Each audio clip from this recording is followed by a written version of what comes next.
এটা মনে হয় বাগমামার এলাকা। তার কি কিছুতে সন্দেহ হচ্ছে? দিনে কিংবা রাতে এভাবে বনের রাজাদের চোখ ফাঁকি দিয়েই গোপন ক্যামেরাগুলো তুলে এনেছে তাদের অলস কিংবা কর্মচঞ্চল সময়ের ছবি, এবং সে সংখ্যাটি একেবারে কমও নয়।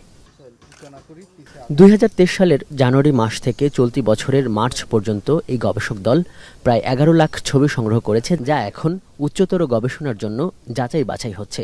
আর এই ক্যামেরা ট্র্যাপিং পদ্ধতির বদৌলতে জানা যাচ্ছে সুন্দরবনে বাড়ছে অতি বিপন্ন বাঘের সংখ্যা। সবশেষ জরিপের ফল 6000 বর্গ কিলোমিটার সুন্দরবনের 605টি অঞ্চলে বাঘ মিলেছে 125টি, যার মানে প্রতি 100 বর্গ কিলোমিটারে বাঘ আছে 3টির কাছাকাছি। 3 কোটি টাকা ব্যয়ের বাঘশুমারি প্রকল্পের হিসাব ধরে বন ও পরিবেশ মন্ত্রণালয় বলছে, যা আগের তুলনায় মোটামুটি 10% বেশি। বাঘের মূল থ্রেট হচ্ছে চোরা শিকারী। সুতরাং সেই চোরা শিকারীটার মধ্যে সুন্দরবনের যে জলদস্যু বনদস্যু ছিল, তারাও কিন্তু এই চোরা শিকারীদের সাথে তাদের কানেকশন ছিল।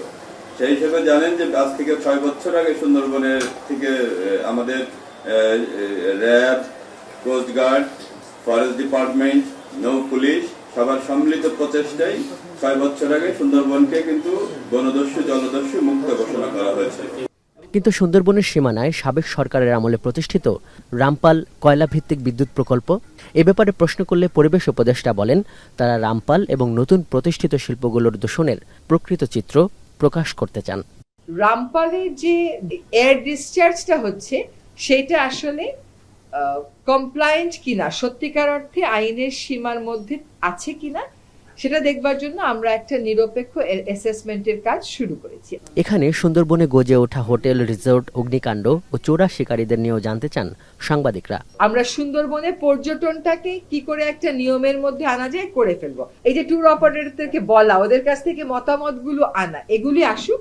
ডুজ অ্যান্ড ডোন্টস এর একটা তালিকা আপনারা দেখতে পাবেন। এটা খালি তালিকা দেখবেন না, এটা আপনারা এনফোর্সমেন্টও দেখতে পাবেন। সেন্ট মার্টিন ভ্রমণ ও রাত্রি যাপন ইস্যুতে পরিবেশ উপদেষ্টা বলেন, 15 অক্টোবর হোটেল মালিকদের সঙ্গে বৈঠকের পর এ ব্যাপারে 20 অক্টোবরের মধ্যে সিদ্ধান্ত জানানো হবে। রাত্রি যাপনের দুটো বিষয়। রাত্রি যাপনের ব্যাপারে আগের তো সিদ্ধান্ত ছিল, আর পর্যটক সংখ্যা নিয়ন্ত্রণের জন্য আগের সিদ্ধান্ত ছিল। এখন সেইগুলো আমরা বাস্তবায়ন যদি করতে চাই, তাদের মতামতগুলো কি। তবে রাত্রি যাপন এবং পর্যটন সীমিত, এটা নিয়েই তাদের সিদ্ধান্তগুলো তারা আমাদেরকে বলেছেন 15 তারিখের মধ্যে জানাবেন।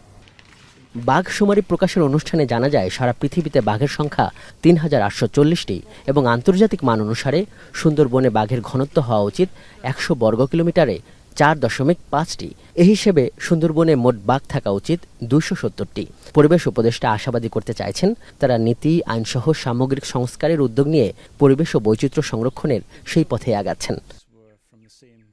আজহার লিমন, এখন, ঢাকা। শিয়া বাটার ও ভিটামিন ই সমৃদ্ধ lily glam beauty soap. Lily, always beautiful.